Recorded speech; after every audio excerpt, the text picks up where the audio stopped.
I hold space for people who sin differently from me. I'm not like my sins are better than yours.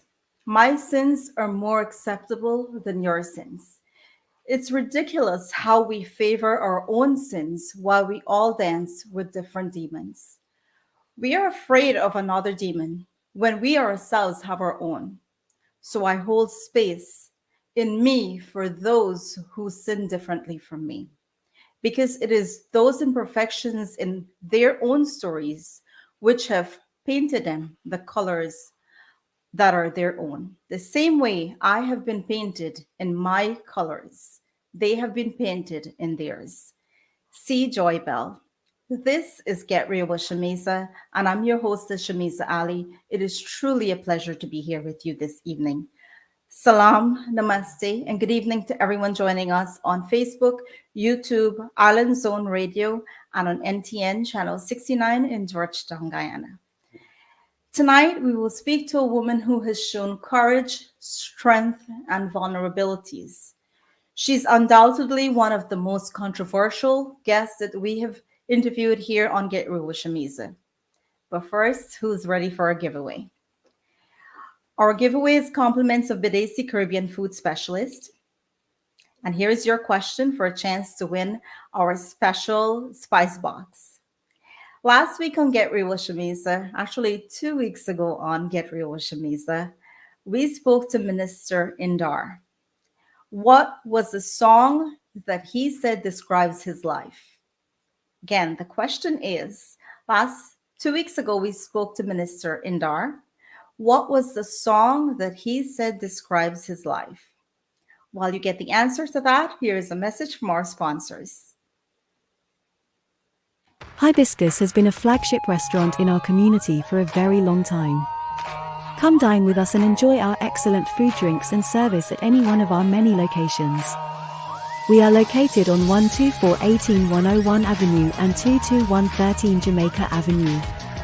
Hibiscus at Elliott's on the Mile in Freeport is one of our newest locations, along with 12402 Rockaway Boulevard. In Guyana at 91 Middle Street, Georgetown. Bring your family and friends and come visit us soon.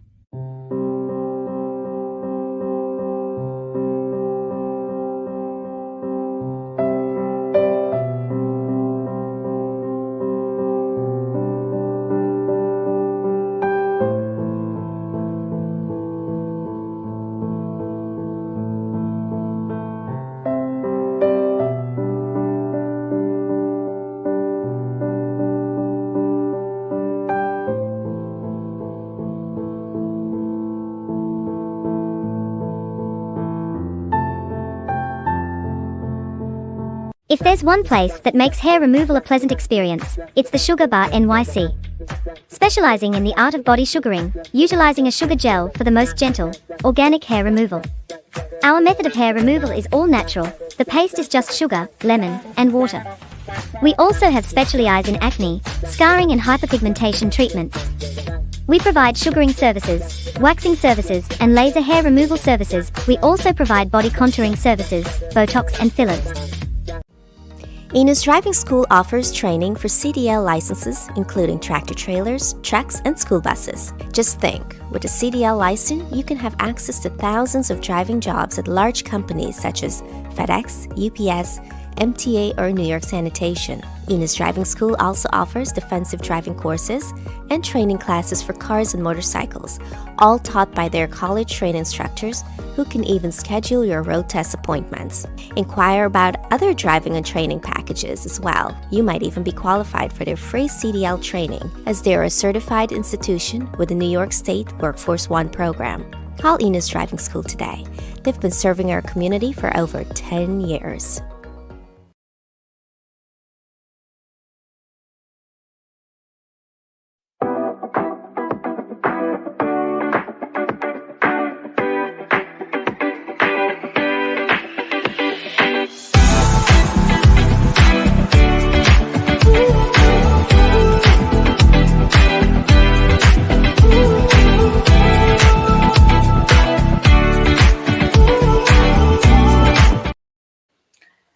She's an author, entrepreneur, wife, mom, and the list goes on. She has seen the worst in human beings. People that were supposed to protect and guide her has betrayed her. At a very young age, when most of us were playing with dolls, she was trying to understand why certain things was happening to her and if it was normal. She has survived abuse, molestation, and sexual assault to be the woman she is today. Please welcome Asha Mahabir Samaroo. Hi, Asha, everyone. thank you so much for being here this evening. I am so happy to be in your presence. And, you know, please tell us more about yourself. For anyone who's watching right now and they don't know who you are, please tell us a little bit about yourself. Thank you for having me on your show, and thank you very much. It's an honor to be in your presence, and thank you very much. So, those of you who don't know me, and those of you who know me, I'm Asha Mahavia Samaroo, goes by my married name, Samaroo, on social media. And a lot of you have been following me for a number of years on social media. I hailed myself from a little town called Princestown in Trinidad and Tobago, and I grew up with my grandparents. Thank you for that introduction, Asha. So let's go from where it all started. You're a 6 year old girl put in the care of your grandmother. Your mom is having a separation or divorce, from your dad, and you're being put in the care, which is pretty normal in those countries. Sometimes when parents are figuring out things, they leave you in the care of your grandparents, but you're supposed to be safe. You're supposed to have like the right, parenting. So you're put with your grandparents to live, and you're 6 years old. And what happens? My mom and my dad separated when I was just 2 years old, so I was moved off to my grandparents to live. At the age of 6, I have two uncles and I have aunts who live in the same house with my grandparents. And two of my uncles started abusing me, sexually molesting me. And I didn't know what was happening to me. Remember, I was crying. I could remember the outlay of the room, the smell of the cigarette in one of them who used to smoke his mouth, and I didn't know what was happening. I didn't know it was I always thought it was my fault. I didn't know it wasn't my fault. I couldn't tell my grandparents because who would believe me? And when you do speak up, in our culture, what that is about, you're lying or you're looking for attention or things like that. So you didn't speak up for many years, as a matter of fact. True. I've never spoken out until, I was You around were actually 16. a teenager Yes. when other things happened to you. And please enlighten us as to what happened next.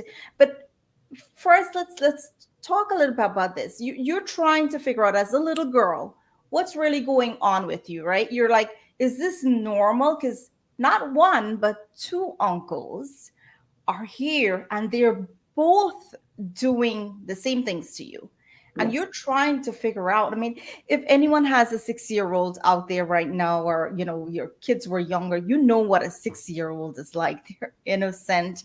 um they haven't seen anything in this world, so here you are having to figure out if these things are normal or not. You have no one to speak to because your mom is dealing with her own things. Grandma is obviously, a little bit older. She's probably dealing with her own life. And here you are having no one to speak to and trying to figure out if these are normal things and who should you speak to. So I want people to really understand what's happening in your little head at this point, right? Um, so walk us through what happens next. So going through this as a child, a lot of things go through your head. You wonder if this is right, if this is normal. You're scared, you're confused, you don't know what's happening to you. In my little mind, I went along with it because I was groomed. Now that I've grown up, I know that is the word that was used, that you would use. And I was groomed to thinking that it's a game, to thinking that it's okay, and to thinking that if I do tell someone, I would get, punishment for what they are doing to me. So I was groomed to thinking that, I'm doing something that would get me into trouble. And also that if I tell, no one's going to believe me and I would get a whoop ass. Um, you know, you're scared. As a young child, you're scared. You don't know what to say. You don't know what to think. You don't know what to feel. So you just let it happen to you. Most of the times I would cry, and then most of the times my mind would just go blank because I know it's a routine and it's expected. So it became a routine daily thing in my life where it had to happen to me in order for me to feel like it was normal. Because, and so to speak, that if a day went by and this they didn't do it to me, it was the happiest day of my life as a child. I would feel like, yay. But then the routine would be hold my little hands and walk me to that back room, put me on that bed, and have their way with me. It's very, I can't find the words for a child to explain, because a child has no explanation as to how they're supposed to feel or what are they supposed to say, because these are people that you trust and you love, and you know that they're supposed to, protect you, and you know that they're elders and you're supposed to respect them. So a lot of confusion in your mind as a child goes on. You don't know how to feel, you don't know what to think, you're confused.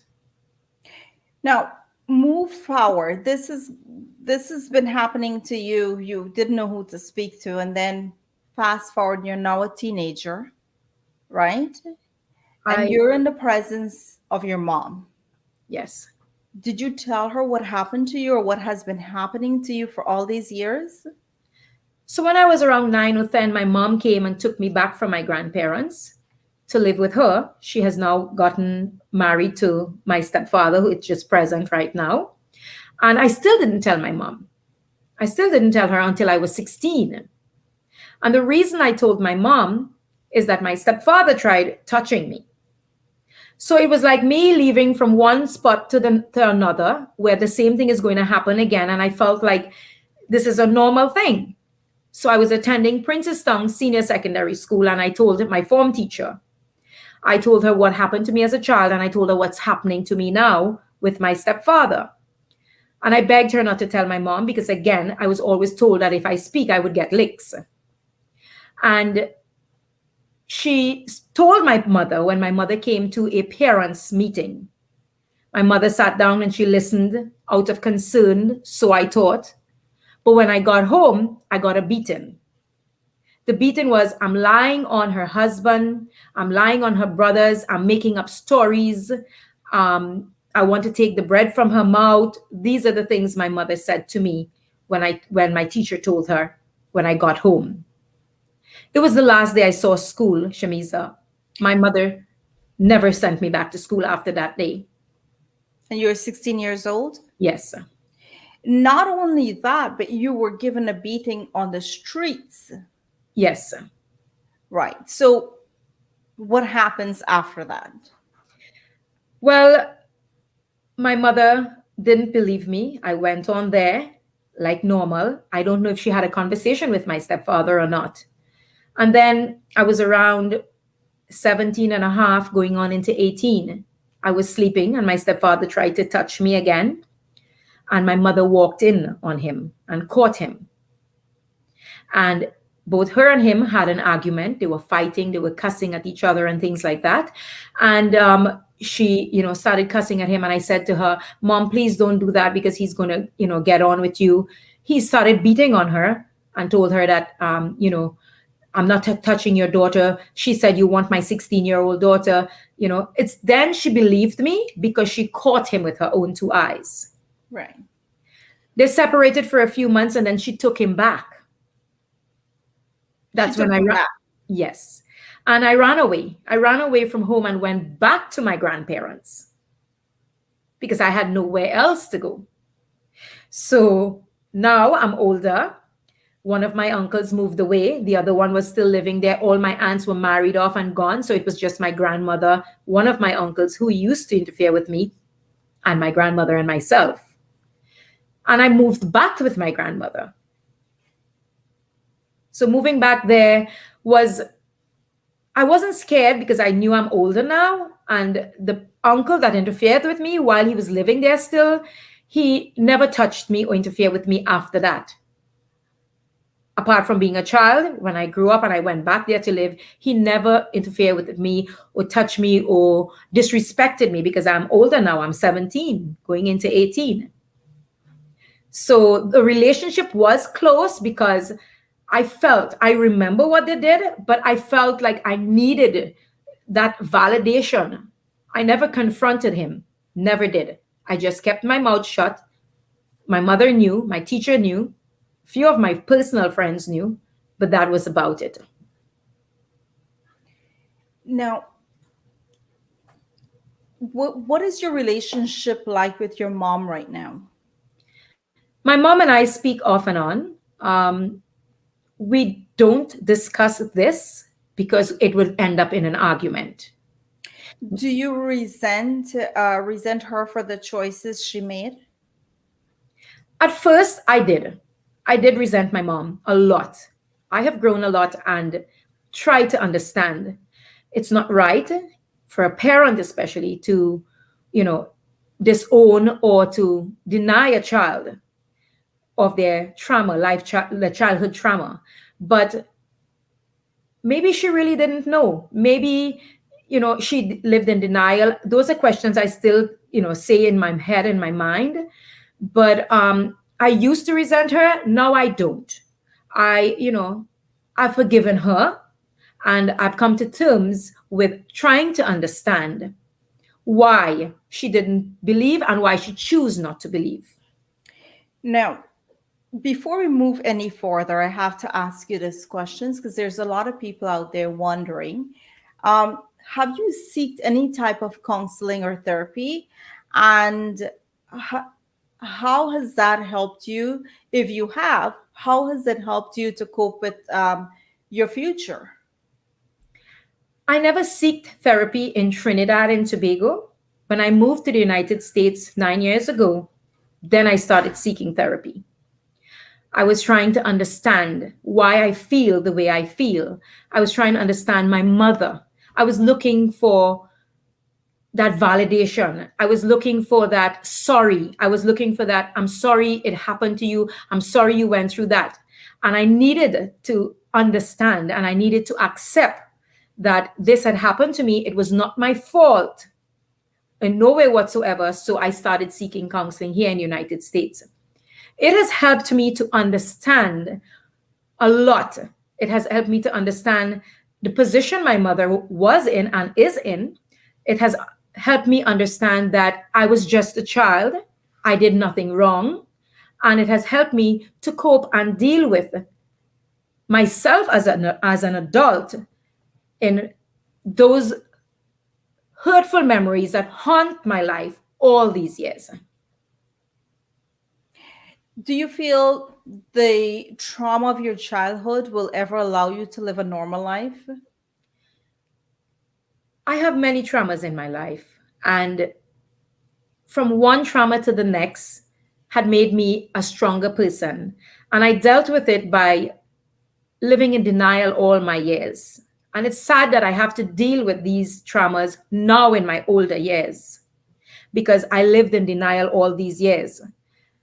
And I try my best to have a normal life with my husband and my children at present.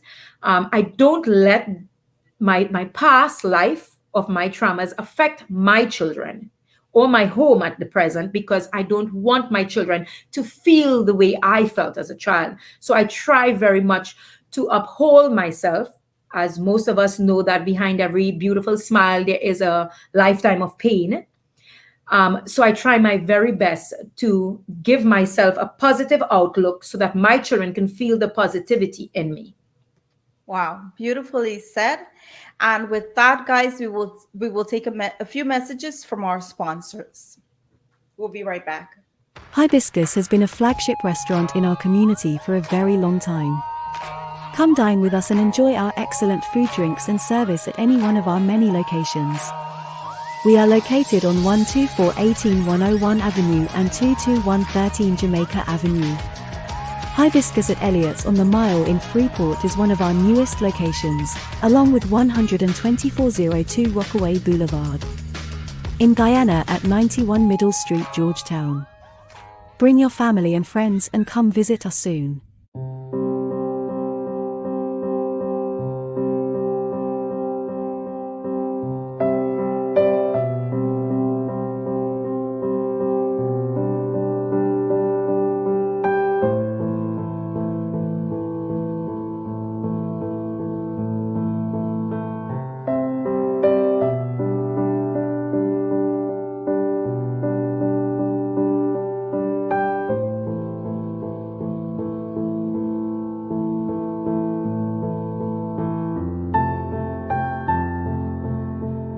If there's one place that makes hair removal a pleasant experience, it's the Sugar Bar NYC. Specializing in the art of body sugaring, utilizing a sugar gel for the most gentle, organic hair removal. Our method of hair removal is all natural. The paste is just sugar, lemon, and water. We also have specialized in acne, scarring and hyperpigmentation treatments. We provide sugaring services, waxing services, and laser hair removal services. We also provide body contouring services, Botox and fillers. Enos Driving School offers training for CDL licenses, including tractor trailers, trucks, and school buses. Just think, with a CDL license, you can have access to thousands of driving jobs at large companies such as FedEx, UPS, MTA, or New York Sanitation. Enos Driving School also offers defensive driving courses and training classes for cars and motorcycles, all taught by their college-trained instructors who can even schedule your road test appointments. Inquire about other driving and training packages as well. You might even be qualified for their free CDL training, as they are a certified institution with the New York State Workforce One program. Call Enos Driving School today. They've been serving our community for over 10 years.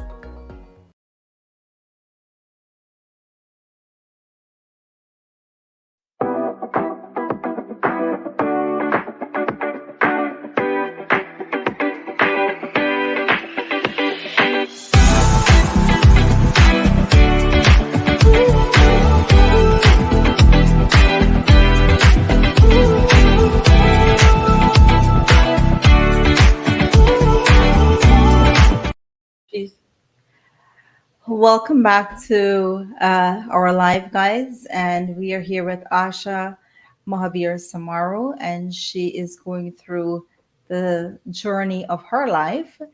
Asha, the next question I have for you is you are, as a young girl who has had to overcome so much and still stay strong regardless of what was happening. What would you advise any young girl that is having a rough time right now? What is your advice to them? My advice to young girls out there, whatever you're going through, is that you have a voice and to use your voice. Speak out. Break that culture of taboo that your mouth is hot or you can't speak out or you're lying or you're mental or you need help. Anytime you speak out, people are going to tell you you're lying. They're going to tell you you need help. They're going to tell you you're looking for attention. But it is your story. It is your life. It is your experience. You're walking it. You're living it. Speak out. Number two, seek counseling. If you can't afford counseling, find that person, that one person that you can talk to. Turn to God. Also, do not lose your faith. Because as much as you pray and you think that things don't go your way, God is listening. And I would advise you to never give up on this life. Never. Would you say that God has played a major role in your life and what you've dealt with? In my entire years of my experience as a child, as a young mother, divorcee, a woman who lived on the streets, I denounced God in those years, but He never left me. He never left me. And when I were on my deathbed, when I tried to commit suicide, that's when I really knew that God really exists, and I knew that He never left my side. And as much, ladies and gentlemen, that you are going through something, don't give up, because it's not the end of your life. It's not what you were born to be and to do in this beautiful life.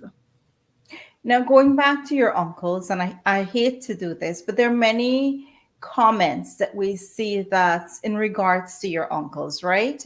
Um, Men that was supposed to protect and guide you at six years old, they were doing the unthinkable to you. Have you forgiven them? Up until about 2 years ago, yes, I have forgiven them. And the reason I choose to forgive them, I never understood the phrase that forgive people who have hurt you for you, not for them. I never understood that until I started taking therapy. And then I understood that by holding that bitterness and that hate and that hurt and that anger in you, it only harms you, not only mentally, not only emotionally, or not only, health wise. So you have to let go of it. And when you let go of that and you forgive them, you are more at peace and you feel better about everything around you. So our culture and our tradition, right?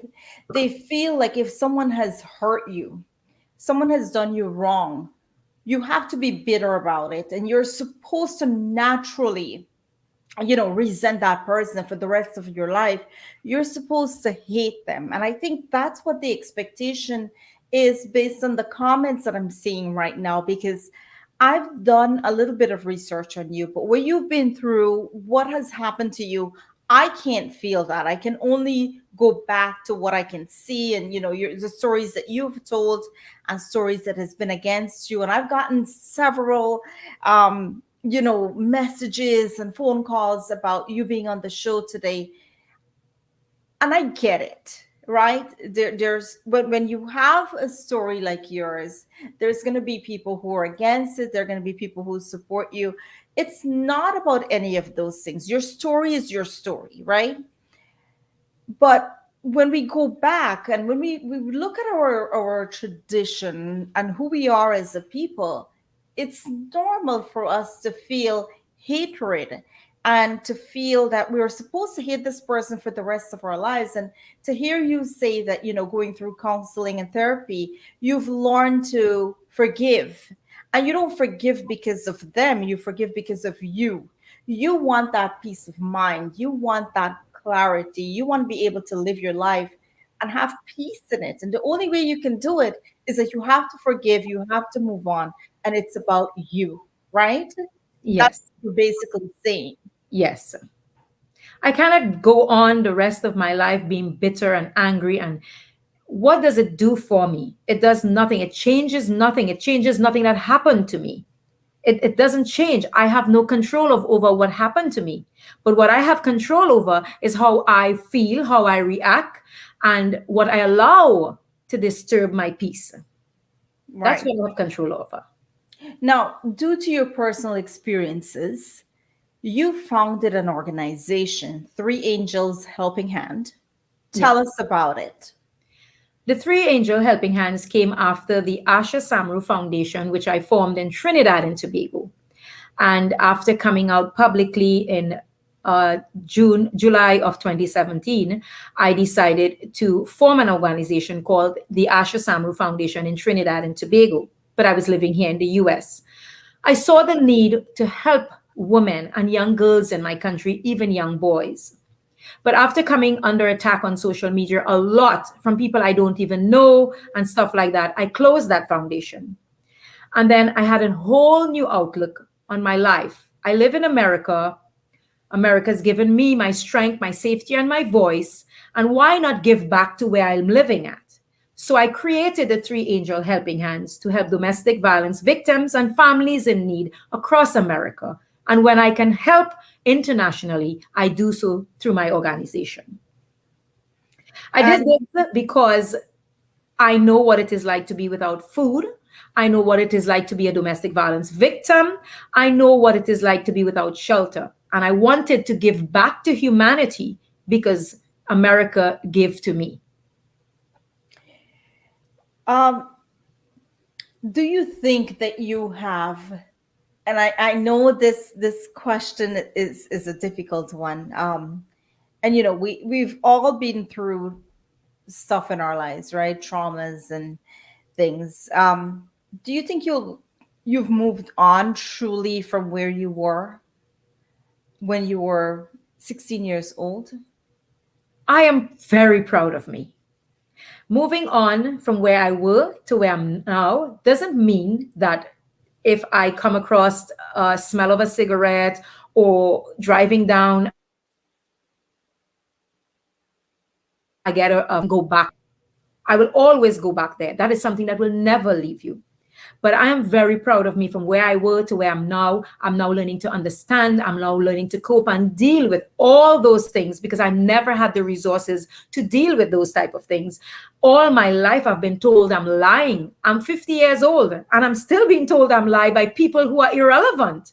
People who don't know my life, people who never walked my shoes, people who are stuck in the ignorance of our culture. So I am very proud of where I'm at in this part in my life. And speaking of people who attack and the negativity and everything, which we can clearly see right now on the live, there are many people there Oh, who is yes. here to just um, what is your message to those people who still attack you for the things you have said and done in the past that you may not have been that may not have been the most appropriate things? Okay, so when I first told my story on social media, um, people started attacking me. There was a lot of support. There was a lot of support from my own people, from people around the world. But then one of my abuser, it's alleged that he started paying people. That's a conclusion the police officers here in Texas came up with because people were attacking me, saying I'm lying. Women started coming and telling me that this man is coming in their inbox and telling them he would offer them money to curse me and stuff. Shameeza, I started responding to these hate in a very negative way. My children's pictures were being posted. My babies were called names in the most horrible way in groups that these people belong to. And I'm a mother. But before I'm a mother or a woman, I'm a human being. And the things that were said to my children and what were done to my children, it really hurt the core of my soul. My children were being abused on the internet and I had no control. The only thing I had was my mouth, as people would say, you have a hot mouth.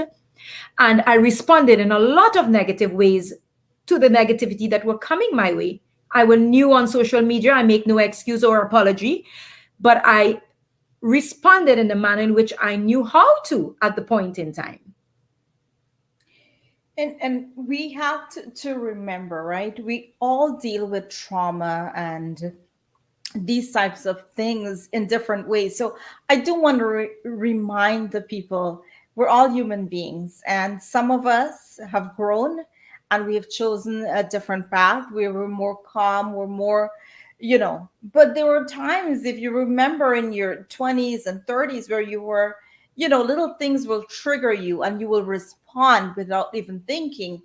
And I think for certain people, that was probably, especially as a mom, when your kids are being attacked.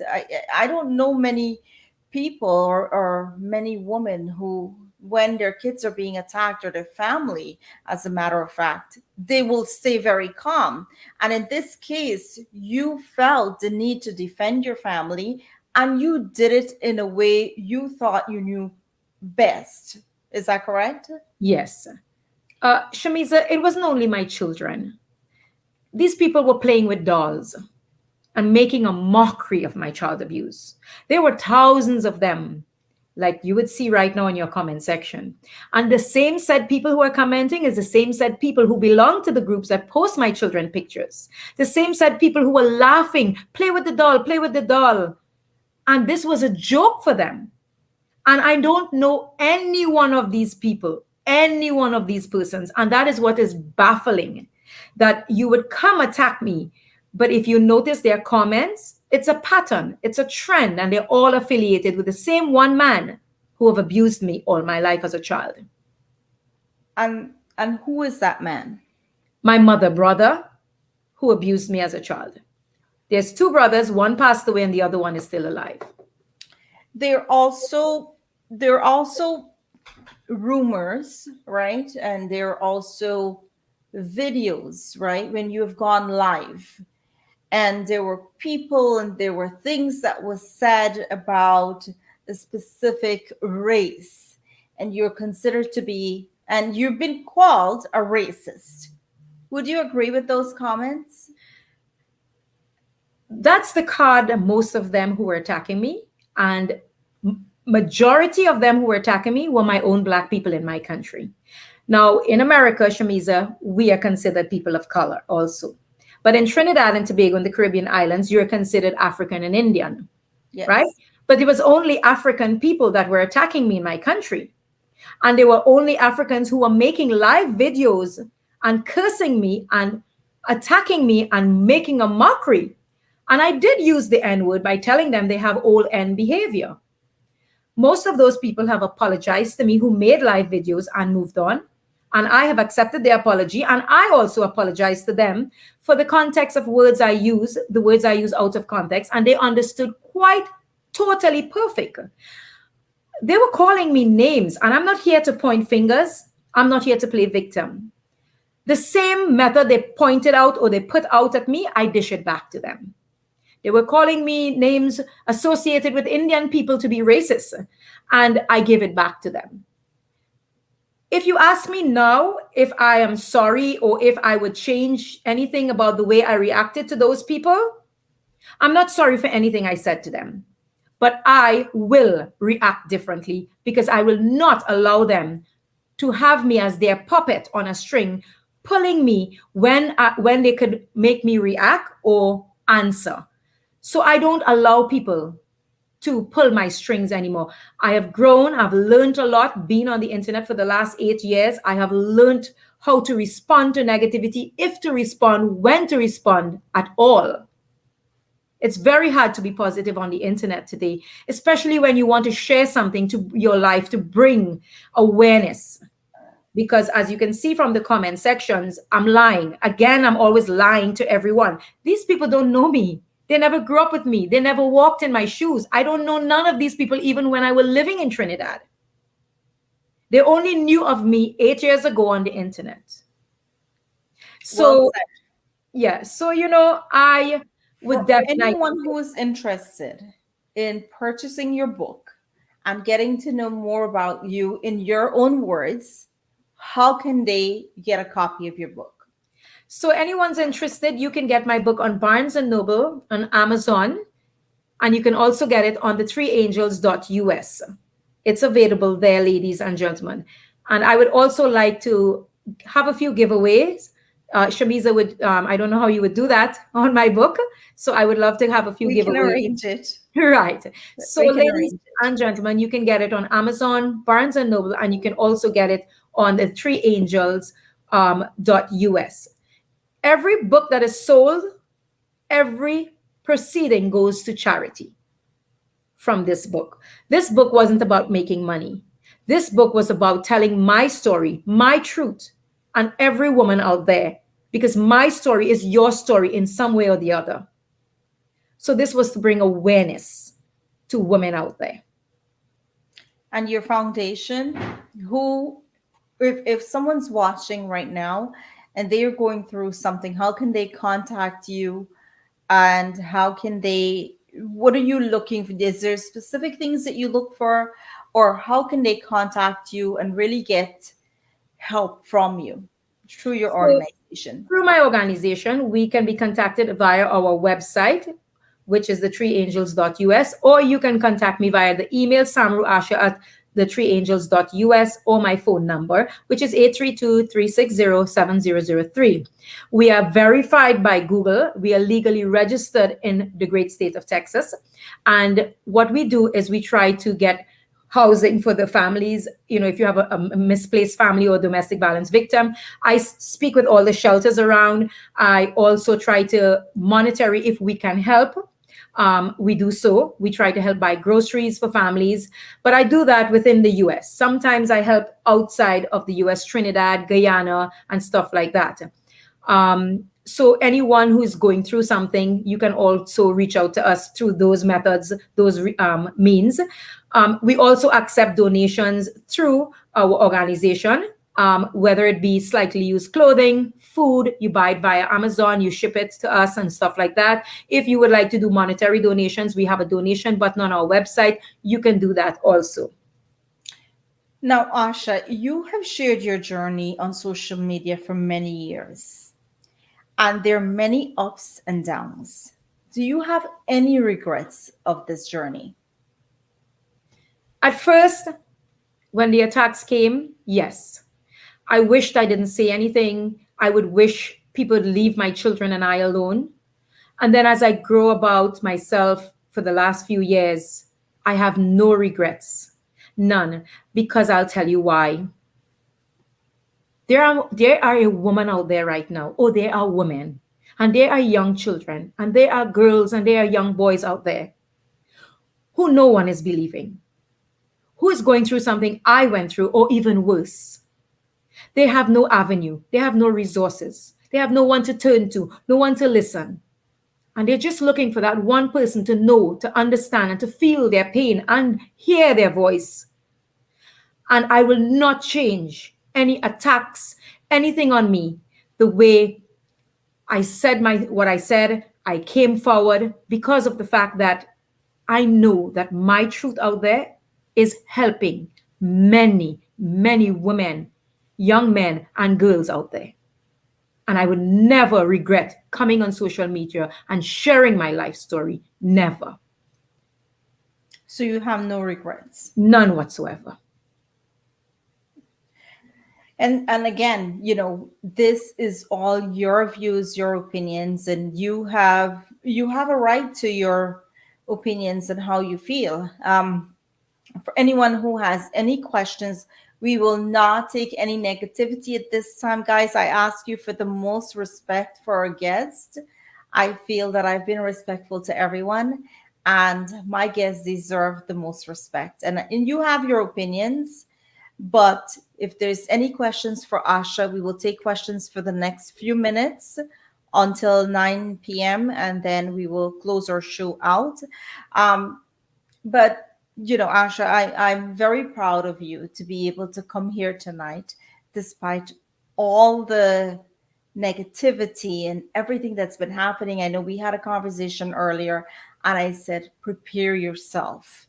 It's not going to be an easy one. And I I'm said this used to at it. the beginning, right? It will I'm be, used to it. you have been one of our most controversial guests that we've had. I got several calls, I got messages, I've gotten so many things saying that, hey, what's going on, right? Because my platform is known for having certain guests, right? Yes. And you were one of those guests that I said, it's a story. She deserves to tell her story. Good, bad, ugly, the truth. We're here. That's what our platform is about. And here you are tonight telling your story. And just like expected, right? Here we are. The comments are there. Everyone's entitled to their opinion, but um, I will not tolerate any disrespect, guys. So let's go to the questions.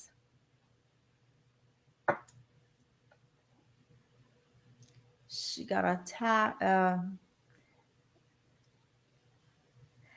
all right. So, any questions in the comments we will ask to Asha. If you have anything you would like to know about her, please ask in the comments and Asha will respond to it.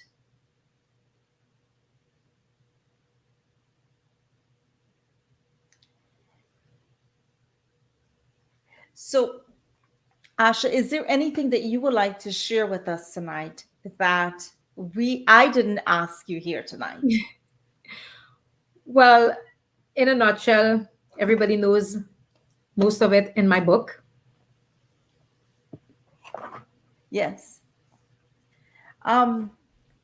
Okay, we have Hiram Kenneth asking, how do you deal with a negative criticism? Okay, let's take that one. So, Hiram, at first, it was very difficult.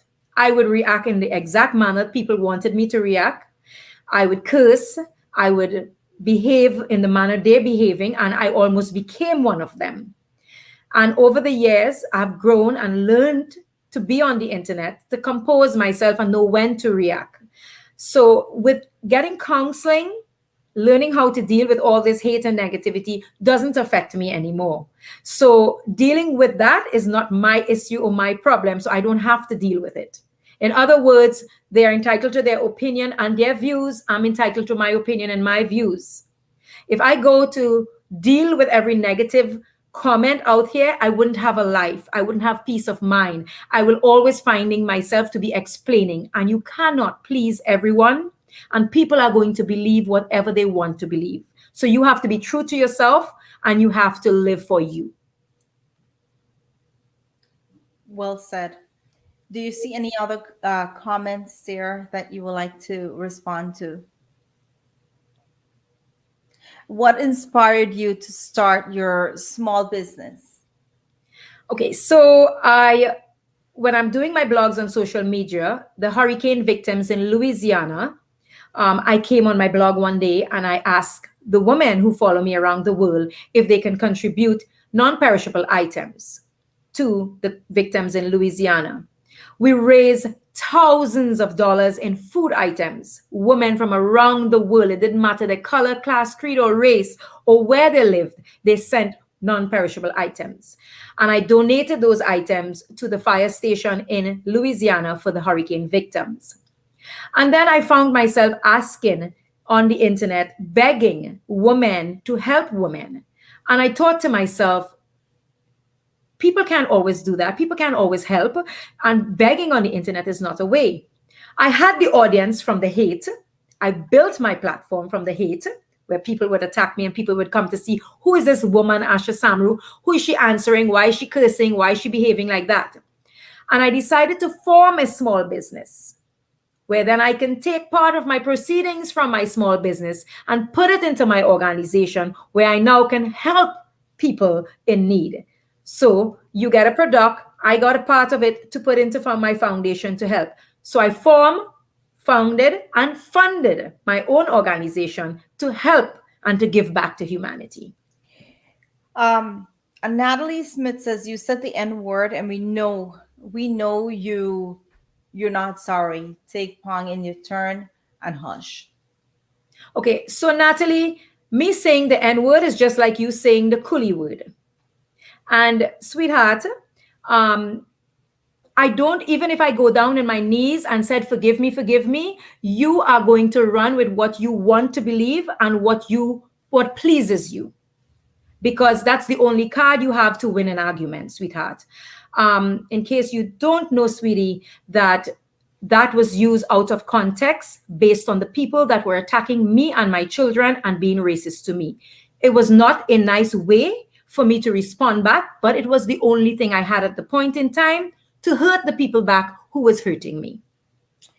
I've seen quite a few comments that says that if you will take a lie detector test, and I'm not sure what it's in regards to, but have you heard that before? Yes, I have told my abuser that he lives in America and for 8 years he's on the internet paying people, belongs to a group of these same said people, because I can name every one of them without even looking at the screen. I can tell you exactly who's here.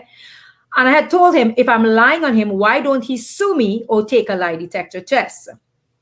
These Trinidadians or these persons who are telling me to take a lie detector test, I'm here to let you know that that is not the way it works. A victim don't have to take a lie detector test. And if I do have to do so, I will do that in the court of the law. Forthwith, forthright, without hesitation, I will take a lie detector test. So in conclusion to all of this, and I'm reading some of the comments. I can't get to all of it, and I respect everyone's opinion. And you, as my guest, I respect you, and I have to be kind and I have to be fair. But what I'm hearing is two or three different things. I'm hearing that there are lies and there are false things, and then I'm hearing that you know you're abused, you were molested, you were abused, and there were things that happened to you. And I feel that people are just, they're using what you have done in the past, which is you've resented, you have acted out of anger. And I know you've apologized for your behavior and the things that you've said, But guys, we're looking at two different things. Imagine having, I don't know if many of you are parents, but imagine having a 6 year old, or imagine yourself at 6 years old and having someone touching you inappropriately. I think that's what the issue is. And how many of you would be able to stand up to society with a straight face and still live a normal life? You'll have a lot of anger, you'll have a lot of resentment towards humanity. And I think that's separate from what Asha has acted out or what she has done in the past. It's two separate things, and we have to separate the two to really get to the bottom of this. And what has been done has been done. We can't change what a 6 year old went through, but that has affected her and has affected a lot of our kids that's in the society right now. And if we're not learning from what this woman or many other men and women are going through right now, if we're going to totally dismiss it and call it lies, then we're failing our children. We're failing ourselves, because no one wants to come out and tell people that this happened to me when all of you and all of us are doubting them. We want our kids to come out and be able to say, I was touched. This happened to me, and know that we will trust them and we will believe them. And they can come to us, not fear us. So it's two separate things. And I want you guys to really separate the two things that's happening here and really come to the truth and the facts. I don't see why a 6 year old will want to accuse her uncles who she's living with and make things again. Her mom found out later what was happening with the stepdad, and that came out. But because we didn't have proof, it doesn't mean that it didn't happen. Asking a 6 year old to prove that she was being molested by her uncle is wrong. All right. So we're failing our own if we're doing what we're doing right now. And can I Again, ask, can I ask, respectfully, can I ask the multi-million dollar question? How do you know I'm lying?